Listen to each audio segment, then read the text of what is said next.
A retired teacher, whose secret longing for a former student began with a poem, and went too far it started with a poem, one she had read 100 times, but when he read it aloud, something in her shifted. She told herself it was nostalgia, that she simply missed teaching, but the truth is she missed being seen. Have you ever longed for something you thought you'd buried, only to find it breathing again in the presence of someone who shouldn't matter? That was me. That was him. That was how it started. Evelyn Morris, 54, retired English teacher. The kind of woman whose voice could silence a classroom with just a question, whose hands still carried the habit of turning pages, even when they held nothing. She had taught for 30 years, literature, poetry, and the art of listening. She taught kids how to sit with silence, how to wait for the second line of a poem to land, how to speak softly and mean it. She wore earth tones. Her hair, short and sensible, had streaks of silver that caught the morning light. She never dyed it. She believed in truth, on the page and in the mirror. She'd been widowed at 48, a quiet man, a kind one, the kind of husband who made tea, without being asked, who remembered her favorite lines from Yeats. They never had children, a choice at first, then a regret neither of them voiced. Now, she lived alone in a modest brick house with ivy along the fence. Her neighbors liked her, though few knew her. She waved, she smiled, but she rarely lingered. Not because she didn't care. She just didn't have the energy to explain who she used to be. She spent her afternoons tending roses, whispering to them even. Some habits never leave a teacher. On warm evenings, she read Dickinson on the porch. Not for escape, but to remember how language could fold around grief and still sound like grace. She wasn't lonely. Not in the usual sense. Her solitude was chosen, curated. What she missed wasn't company. It was contact, the kind of touch that doesn't need hands, the kind of attention that sees you even when you haven't said a word. And then Caleb returned. He had been her student 15 years ago. Back then, he was quiet. Thoughtful, a bit scattered in his notebooks but precise with his metaphors. He sat in the back row, always late but never disrespectful. He read poetry like it was prayer, halting, sincere, full of breath. She remembered his final essay, an analysis of Plath's Tulips, so raw she had reread it twice before grading. She wrote a note on the last page. You feel deeply, don't let the world dull that. Now he was 28, taller, more solid. His hair longer, but his voice still carried that careful warmth. He was substitute teaching at the same school for a semester. She saw him one Thursday morning as she dropped off books for the library's donation drive. They locked eyes in the hallway.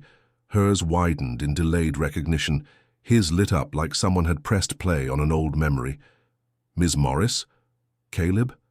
They laughed, surprised at how natural it felt. He offered a hug. She accepted. There was a beat of silence, and then he said, I still think about that essay you wrote on Keats. You made the dying fall in love with sound.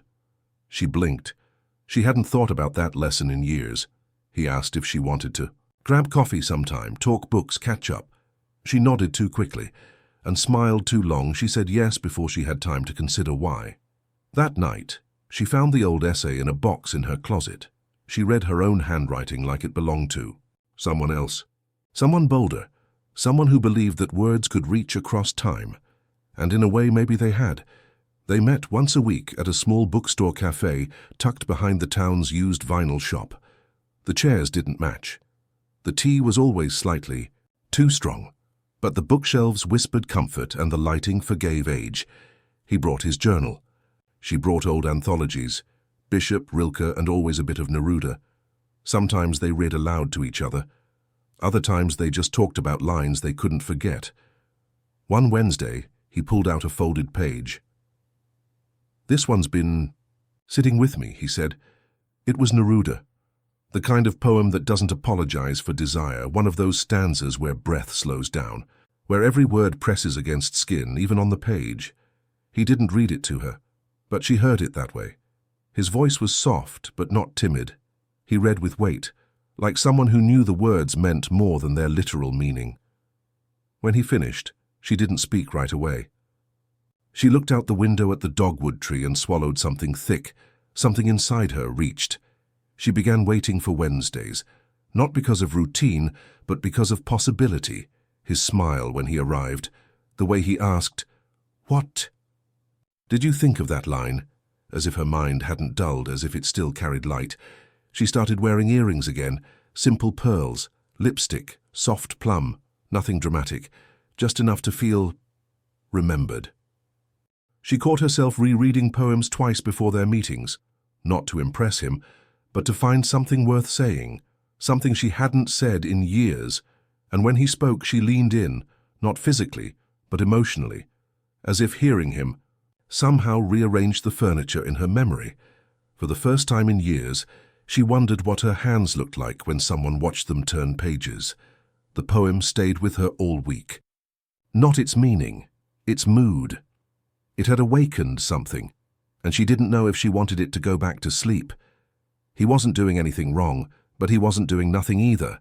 The glances, the long pauses, the way his compliments lingered in the air just a second longer than polite. His fingers brushing hers when passing a book, the warmth of it lasting far longer than the touch itself. There was a Wednesday when the rain kept them inside longer than usual. The bookstore's roof echoed with soft drips. He talked about his favorite stanza in Auden, and when he paused to quote it, his voice lowered, so much so that she leaned in without meaning to. She watched the way his eyes moved when he spoke. Not out of admiration, out of danger. Because there is a kind of longing that doesn't ask permission. It just arrives, settles, and waits to be noticed. One evening, he asked about her favorite poem. She hesitated, then chose one, not the safest. Not the one she taught students, but the one that had once made her tremble. She recited it, slowly, without looking up. Her voice caught slightly on the last line.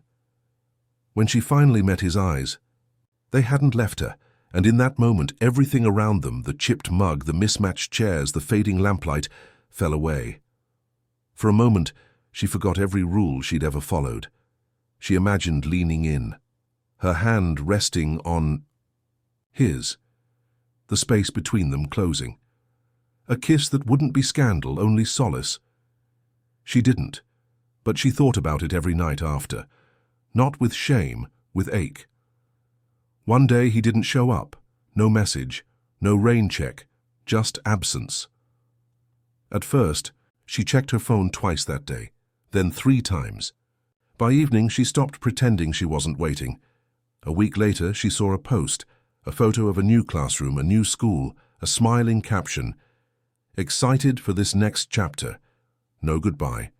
She read the post twice, then once more just to be sure it was real. She closed her phone, sat in the stillness of her living room, and stared at the chair he used to sit in. She deleted his number, not out of anger, but to make space. Space for the ache to settle. Space for memory to exist without the hope of return. Space for silence to take shape again, this time not as loss, but as presence. She still keeps the poem he read that day, folded, faded, memorized, tucked in a drawer beside the window, between her reading glasses and a sprig of dried lavender. Sometimes on slow afternoons she reads it aloud. Not to anyone, not even to herself, just to feel the words move through her again. And though he never knew what he awoke in her, she did. She knew that some desires don't need to be fulfilled. They just need to be witnessed, once, to remind you you're still alive. And maybe that was enough.